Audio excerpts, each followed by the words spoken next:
다음은 복지정책과 소관 주요 업무 계획 보고를 받도록 하겠습니다. 백영기 복지정책과장님이 나오셔서 보고해 주시기 바랍니다.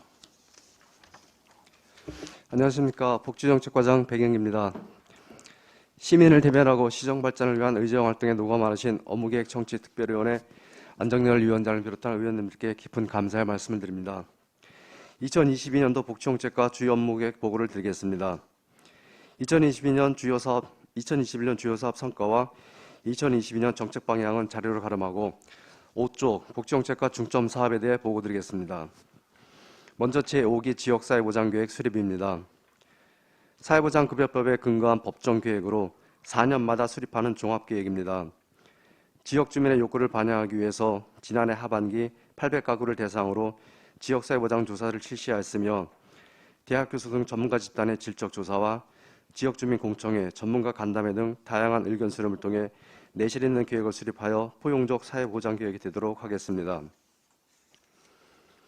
다음은 7조 위기가구 발굴을 위한 인적 안전망 추진입니다.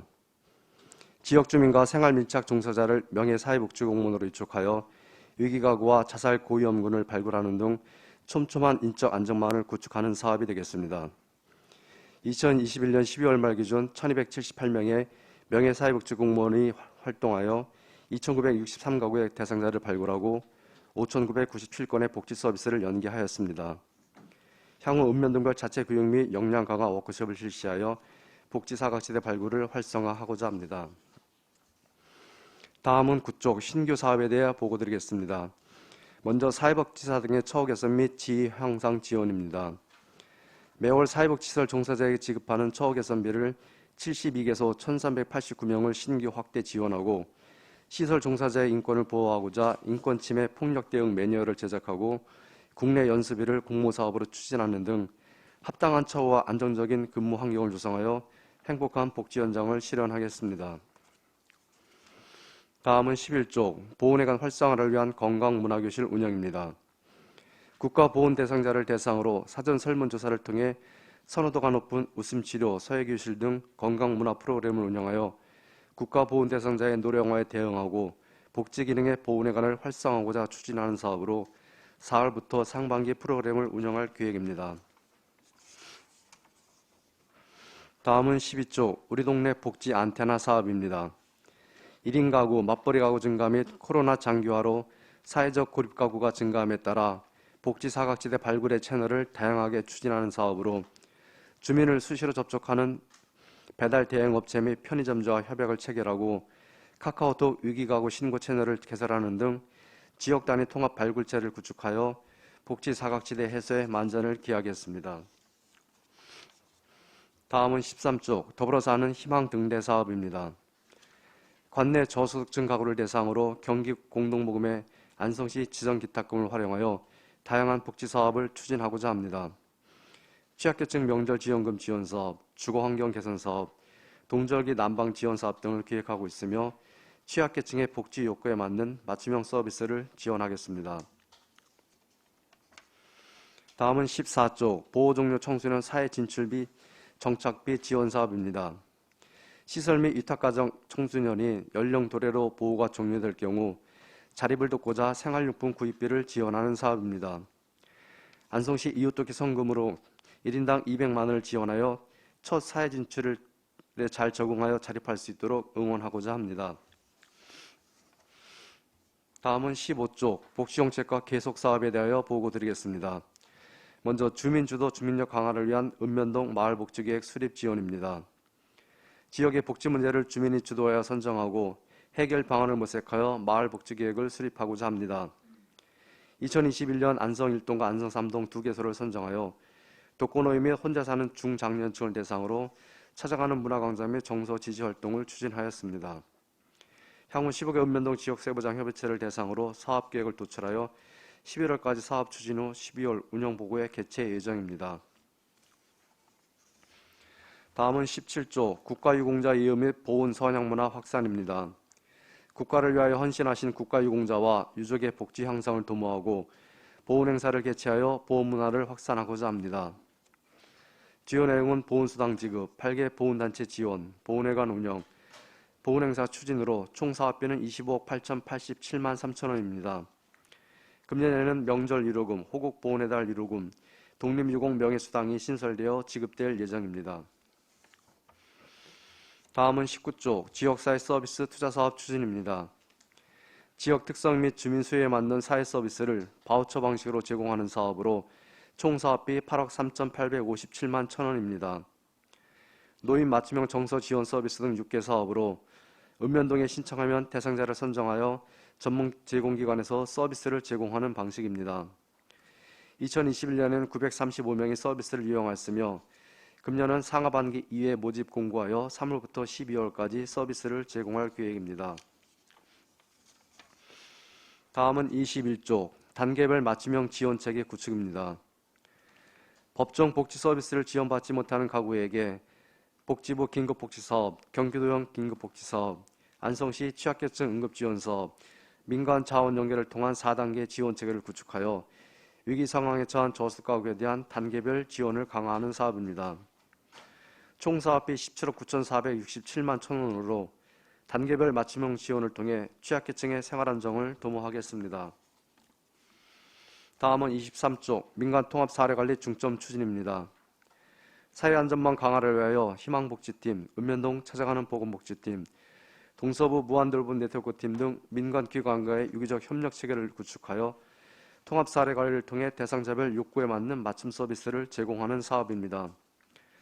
매주 사례 판정회의를 통해 사례관리의 난이도 설정 및 개인별 맞춤형 서비스를 제공하여 복지 체감도를 향상시키겠습니다.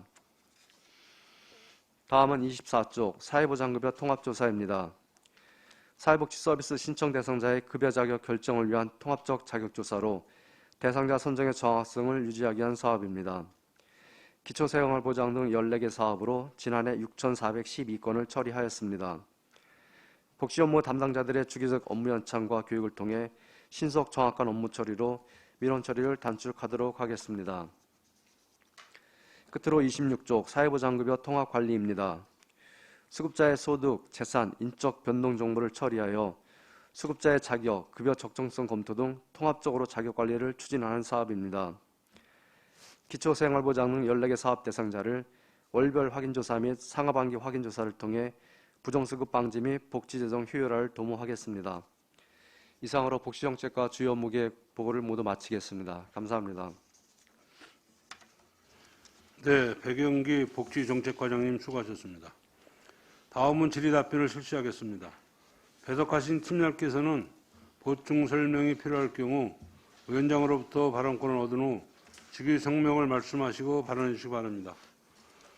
의원님께서 궁금하신 사항에 대해 질의해 주시기 바랍니다.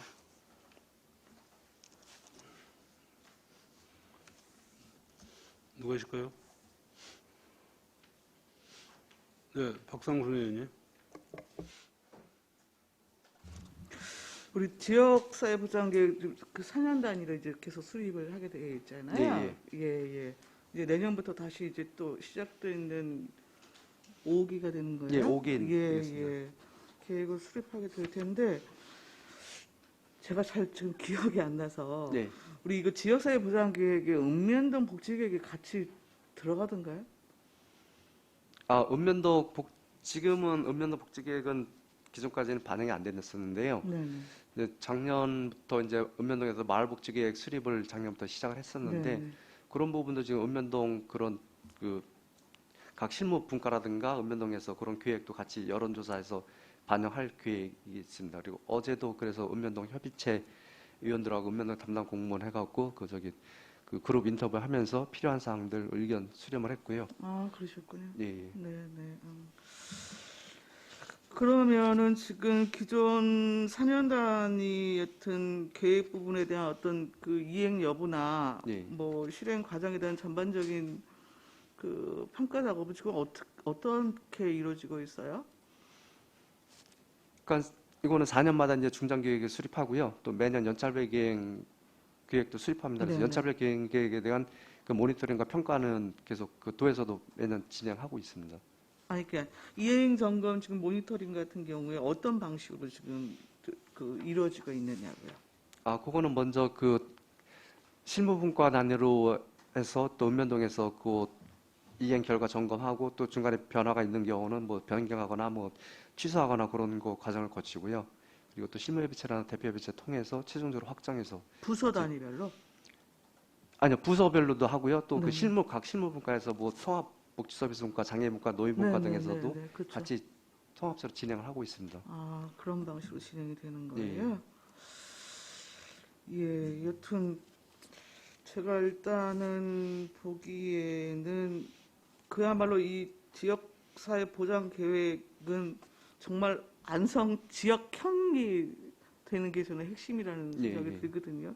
예, 그만큼 그 타 지역하고는 다르게 실제로 이제 우리 지역의 특성이나 이런 것들에 대한 그 현황, 그리고 여튼 매해 지금 특히 뭐 예를 들면 뭐 1인 가구를 예를 들면 이제 예. 점점 지금 증가 추세에 있는 걸로 보이는데 예, 그러한 세부적인 데이터 근거를 갖고 일단 구체적인 현황 변화에 대한 것들을 실태를 정확히 파악하는 게 일단 가장 좀 중요하다는 생각이 들고 네. 뭐 그거에 덧붙여서 여튼 이제 그 뭐 시민들의 복지 욕구나 뭐 그 조사나 이런 것들이 여튼 결합되어져서 이제 현실적인 안성형 복지 정책을 어떻게 가져갈 것인가에 대한 기본 로드맵과 연차별 계획 뭐 이런 것들 좀 수립이 돼야 된다는 생각이 들어요. 예.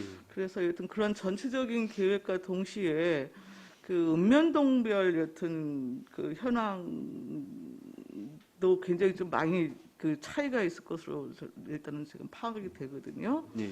예, 그 뭐 단순히 보더라도 뭐 그 인구 연령대나 평균 연령 뭐 이런 것만 보더라도 공도하고 저쪽 뭐 그 일죽, 삼죽 이런 데하고는 이제 큰 차이가 네, 빚어지고 맞습니다. 있고 가구 형태 역시도 그러하고 해서 해당 읍면동 주민들이 실제로 좀 참여하면서 읍면동 복지계획을 여튼 수립할 수 있도록 하고 예. 전체 그 사회보장 계획에 읍면동별 계획이 저는 기본적으로 같이 들어가는 것이 예. 좀 맞지 않겠는가라는 생각을 계속 좀 갖고 있어서 좀 생각이 나는 김에 좀 말씀을 드렸습니다. 예, 저희도 다양한 루트를 통해서 의견을 수렴하고요. 또 타 시군하고는 이렇게 차별화된 어쨌든 안성시에 맞는 그런 그 계획 세우도록 최선의 노력을 다하겠습니다. 네, 네. 그리고 지금 그 사회복지사 처우 개선인데요. 여튼 뭐 이렇게 저렇게 의회에서 권고도 있고 해서 용역도 마치고 네. 뭐 했는데 사실 이제 제가 꼼꼼하게 보지는 못했는데요. 여튼 현 그 실태조사 부분에 대한 것도 여튼 용역위에서 기본적인 사항임에도 불구하고 의미 있는 여튼 데이터가 별로 나오지가 않은 것 같아요. 일단은요.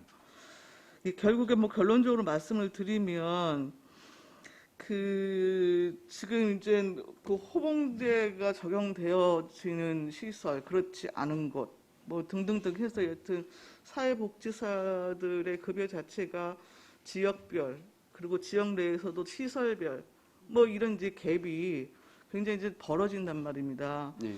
근데 궁극적으로 지금 뭐 호봉제가 여튼 매년 이렇게 적용되어지는 시설과 이게 10년, 20년 같은 시설에서 여튼 복무하고 일을 했음에도 불구하고 호봉제가 전혀 지금 적용되지 않은 그 시설에 있어서는 형평성이 진짜 정말 문제가 있는 것이거든요. 네. 근본적으로는 여튼 호봉제로 그 임금 체계가 여튼 단일화되어 갖고 지금 추진되어지는 기본 방향은 뭐 아주 상식적이라는 생각이 들고요. 네. 다만 그동안 이 벌어진 갭을 어떤 방식으로 줄여나가면서 실질적으로 그 임금 체계를 더 안착시킬 것인가의 문제인데 물론 정부가 할 일도 있고 광역이 할 일도 있고 합니다. 물론 이제 지금 경기도가 서울시나 인천시 이런 뭐 그런 것처럼 좀 선도적으로 움직여주면 훨씬 이제 기초 단위에서는 좀 움직일 수 있는 좀 폭이 더 많아질 텐데 지금 나름대로 경기도에서는 그게 적용이 그 시행이 되지 않고 있어서 이제 조금 문제가 되어지는 것이 좀 보입니다.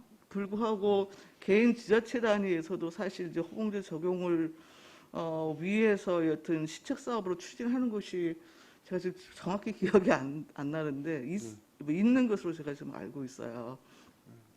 그래서 지금 이 부분은 앞으로 지금 복지 정책이 굉장히 다양화되어지고 수요는 점점 늘어나고 그리고 현장 단위로 사회복지사들이 움직일 수밖에 없는데 사회복지사들의 복지는 없는 거예요. 그렇죠? 네. 예, 예. 뭐 예를 들면 뭐 기업하기 좋은 안성을 만드는데 실질적으로 기업에서 일하는 노동자들이 뭐 행복하지 않다면 문제인 것이잖아요. 그렇죠?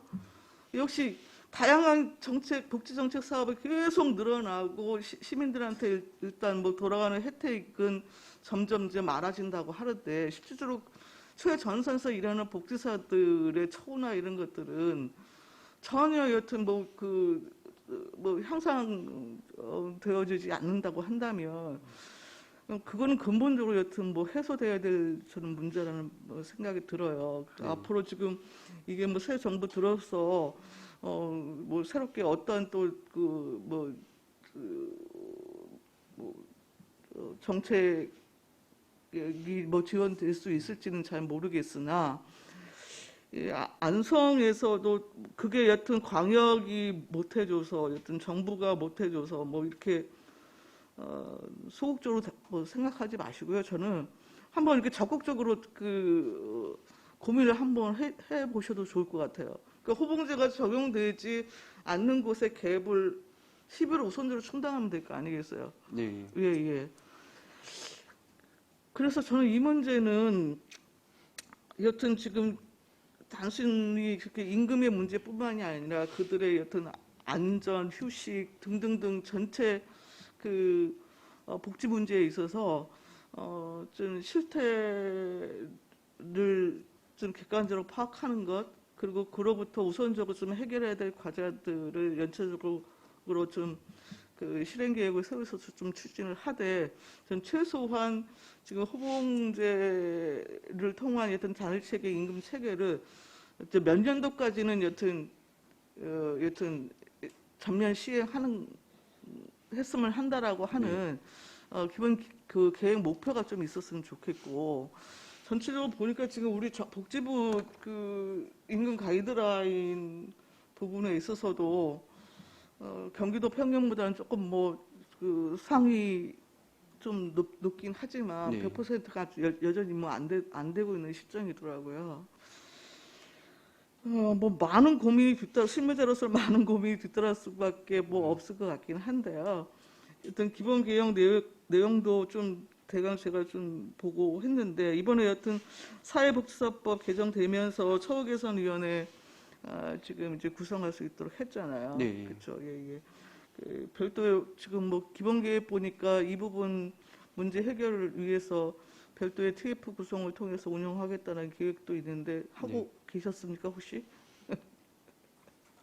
예, 그거는 이제 TF 구성해서 이게 3년마다 그 중기 계획을 수립하고 있거든요. 그래서 저희가 이제 처음으로 이번에 이제 작년에 수립하게 된 부분이고요.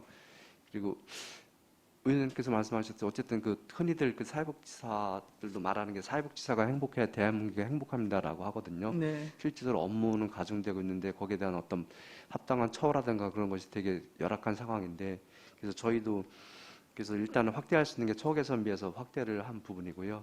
그리고 지적하신 대로 이제 그런 호봉제 적용받지 못한 인건비 가이드라인 준수하지 못한 시설들에서 주로 장애인 공동생활가정이라든가 아동 공동생활가정 주로 그룹홈이라든가 노인 의료복지 장기요양법에 의한 의료복지 시설 부분인데요. 그렇죠. 그것도 저희가 차후 또 이게 2023년까지 2024년부터 또 3개년 계획을 내년에 또 세워야 되거든요. 그래서 그 부분에 대해서 이제 호봉제 미적용 시설에 대해서는 다른 전액은 다 아니더라도 다른 방법에서 임금 보전을 할 수 있는 그것도 저희가 수립할 계획입니다. 장기적으로는. 예. 그래서 이번 계획은 일단 처우 개선비 확대하고 다른 부분 좀 확대한 부분이고요. 말씀하신 가장 그 중요한 부분에서 임금은 저희가 지하철 100% 해결할 수는 없지만 그래도 약간 노력하는 모습을 해야 되지 않을까 해서 미국으로 준수하지 못한 시설에 대해서는 할 수 있는 방안 현재 계획 생각하고 있습니다. 네. 그리고 경기도에도 적극적으로 건의하세요. 예. 그거는 별도로 건의는 지속적으로 하도록 하겠습니다. 네. 마지막으로 한 가지 지금 보호 종료 청소년 문제인데요. 예. 지금 우리가 별도의 시책 사업으로 보호 종료 청소년들을 대상으로 한 사업이 없죠. 아니 저기 그 가정요성과에서 진행하고 있습니다. 그래갖고 그 보호 종료돼 갖고 나가는 아이들에게 대해서 그 자립정착금에서 1,500만 원을 지원해주고 있습니다. 자립정착금. 예. 그거는 우리 그 안성시만의 시책 사업이 아니잖아요. 아니요, 예, 그거는 이제 도비 지원 사업에서 하는 부분인데요. 그러니까 시군별로 금액은 좀 틀린데 안성은 그래도 저희 1,500만 원 하고 다른 데는 뭐 1,000만 원 하는 데도 있고요. 안성은 좀 많이 지원해주는 편입니다. 아, 네. 아, 근데 결국 지금 보호 종료가 만 18세 맞나요? 예. 만 18세죠. 여튼 이게 지금 민법상에서 성인은 뭐 만 19세 뭐 이렇게 되어 있고 보통 우리가 이렇게 판단하면 그래도 대학은 졸업할 나이 한 만 24세가 됐든 예. 이 정도가 돼야 사실 이제 그 자립을 할 수 있는 실질적으로 자립을 할 수 있는 나이로 이렇게 보잖아요. 예. 그래서 제가 일부 좀 지자체 보니까 이 보호 종료 청소년들의 실질적으로 그 어떤 보호를 받을 수 있는 권리의 나이 제한 자체를 그 지자체 조례로서 어떤 규정한 것도 있더라고요. 예. 그 실질적으로 지금 만 18세에서 24세로 조금 그 늘리는 문제. 이것과 동시에 지금 우리 안성의 자립 부분에 대한 그 시설별에서 자립 전담요원 뭐 이렇게 두게 되어 있죠. 이 보호 청소년 명수 기준에 따라서 안성에는 그런 곳 없죠. 예, 그 내용은 제가 파악하지 못했습니다. 아, 그렇군요. 그래서 이게 정말 이들은 지금 뭐 안성 보니까 한 10명 내외인 것 같아요. 예. 그 많지는 않은 지금 상황인데 정말 이 청소년들이 밖으로 나와서 의지할 곳은 하나도 없고 정말 이 혼자 서야 되는 그런 상황인 건데 이제 거주의 문제부터 그 대학을 가든 아니면 여튼 그 뭐 취직을 하든 그 자립의 기초를 스스로 여튼 닦아야 되는데 아직까지 국가가 됐든 뭐 광역 단위가 됐든 실질적으로 지원되는 여튼 지원비나 이런 것들은 택도 없어요. 제가 보기에는. 예, 많이 부족한 편입니다. 예. 그래서 실질적으로 우리 안성시가 별도로 이 그 보호종료 청소년들한테 좀 버팀목이 될 수 있는 좀 시책 사업들에 대해서 좀 적극적으로 고민할 필요가 있지 않을까 일단 싶은 생각이 있는 거예요. 그래서 그 대상자를 여튼 확대하는 문제, 기간을 여튼 연장하는 문제, 그리고 별도의 시책 사업을 좀 밀도 있게 좀 고민을 해서 이 경제적인 문제부터 이 정서적인 문제까지 전부 좀 통합해서 좀 서비스를 제공할 수 있는 단위에서 조금 고민을 해 주십사 좀 말씀을 드리고 결국에 그게 이 사회가 버팀목이 되어주지 못하면 그 비행의 길을 가건 결국에는 이들 자체도 그냥 기초수급자를 그냥 전락해서 그냥 살아가는 거예요, 그냥. 예. 그렇게 만들면 안 되잖아요, 여튼. 그래서 아까 말씀드린 이제 자립정착금 같은 경우 일회성에서 1,500만 원을 지원해주고요. 또 별도 자립수당 해갖고 월 30만 원씩 해서 5년간 지원을 해줍니다. 근데 가정여성과에서 그렇게 지원을 해주고 있는데 그것도 좀 넉넉지 않고 부족한 편이라 어쨌든 처음 시작할 때 그래도 정착할 수 있게끔 해서 저희도 이 사업을 시작하게 된 동기가 처음에 이제 대학 입학 그 지원금을 하려고 했다가 그건 시민장학회하고 좀 중복되는 면이 있어갖고요. 그래서 그런 보호종료 아동이 사회에 나가서 정착할 때 그 필요한 물품이라든가 기타 필요한 걸 사용할 수 있도록 해서 방향을 바꿔서 이 사업을 추진하려고 하는 겁니다. 예. 그러니까 여튼 뭐 수당 30만 원도 지금 정부에서 주는 거잖아요. 예. 그러니까요. 시비 포함해서 주고 있습니다. 예, 여튼 뭐 시비 대응해서 주고 있기는 하지만 별도의 여튼 우리 안성시만의 시책 사업으로 추진할 수 있는 것은 굉장히 많을 거예요. 다른 네. 지역 보면 적극적으로 뭐그 LH나 뭐 이런 데하고 뭐 협약 맺고 등등등 해서 네. 여튼 주거 부분에 대한 제공이라든가 굉장히 다양하게 많이 하고 있거든요. 그래서 일단 뭐 주거 문제 당장은 그리고 여튼 그 실업, 빈곤 뭐 사실 이제 그들이 겪어야 될 이 문제가 굉장히 많거든요. 네. 통합적으로 좀 고민을 하셔서 좀 다른 지역 단위의 어떤 정책 사업도 좀 보시고 네. 좀 도입할 수 있는 것들은 좀 적극적으로 좀 찾아주십사 하는 부탁을 드리겠습니다. 예, 알겠습니다. 네, 이상입니다. 예, 또 다른 질의 있으십니까? 예, 부장님. 네, 유원영입니다. 앞서서 우리 박상수 의원님이 사회복지사를 비롯한 뭐 복지시설 종사자분들의 어떤 처우 개선 이런 걸 길게 충분히 말씀하셨기 때문에 저는 이제 짧게 그만 강조드리고요. 진짜 그냥 말뿐이 아닌 진짜 우리 사회복지시설 종사자분들 애로사항이 엄청 많습니다. 아까 과장님도 말씀하셨듯이 그분들이 행복해야 진짜 대한민국이 행복하다고 뭐 과장된 말일 수도 있지만 진짜 현실적으로는 그분들의 어떤 그 역할이 상당히 크다고 생각합니다. 그래서 다시 한번 강조드리지만 사회복지시설 종사자분들이나 사회복지사 뭐 요양보호사 활동지도사 모든 분들 진짜 그분들한테 어떤 처우 개선을 해줘야 또 사회복지 서비스의 질이 향상되고 또 그게 어떤 우리 시민한테 다가오는 거니까요. 그리고 특히 안성은 노령 인구라든가 또 타 지역에 비해서 이 시설 사회복지시설이 또 많은 걸로 알고 있습니다. 우리 과장님 업무 바쁘시더라도 꼭 좀 더 신경 쓰셔가지고 이렇게 어떤 복지 시설이나 종사자분들한테 어떤 큰 혜택이 갔으면 하는 바람으로 부탁을 드리겠습니다. 이상입니다. 예, 감사합니다. 저희도 적극적으로 검토해서 반영하도록 노력하겠습니다. 네, 더 이상 질의가 없으시므로 복지정책과 소관 주요 업무계획 보고를 마치겠습니다. 백영기 복지정책과장님이야 공직자 여러분 수고하셨습니다.